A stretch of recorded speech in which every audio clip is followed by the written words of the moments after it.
Hello, welcome back to my channel. This is just a quick update on the 67 Chevelle that I'm building. I should have done a couple more updates, but I just kept building and this is where I'm at. It's Friday and paint's on the vehicle. It's the gold that belongs on here. I forget what number it is. And then it's got a couple of coats of sunset yellow candy on it. It's got 3 or 4, I think it's got 4 coats of clear on it. I haven't done anything else to the body yet.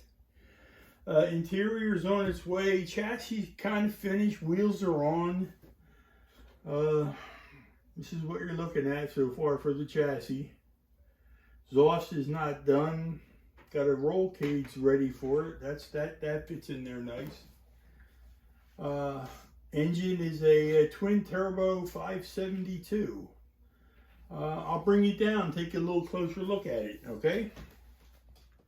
See if we can get some focus in here. Here we go. 572 came out really nice. It's by Texas 3D Customs. They do nice work on engines. It's all painted up. There's no wire or anything done to it or hoses. I'm not sure what I'm going to do there. But besides that, it came out really nice. Like I said, this is getting done. It's all tubbed out. Body's looking good. So a little bit of dirt here and there. Not too bad. I'm real happy with it. Like I said, it's a base gold for this year, as you can see on the box, which I wasn't planning on doing on the box.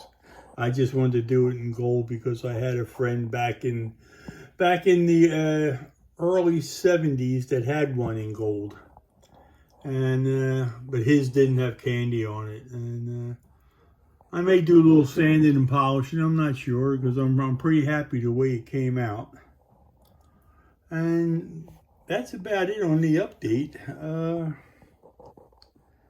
I probably have, come on, focus in. I probably have a couple hours left on it to do. You know, seats have to be done. I got a shifter I'm working on, and exhaust still has to be done. And with that, I tell you what, I hope everybody's having a happy Friday, and be safe, peace, and happy modeling. We'll see you on the next video, which will be an update on the Mack truck that I'm working on. All right, take care. Goodbye.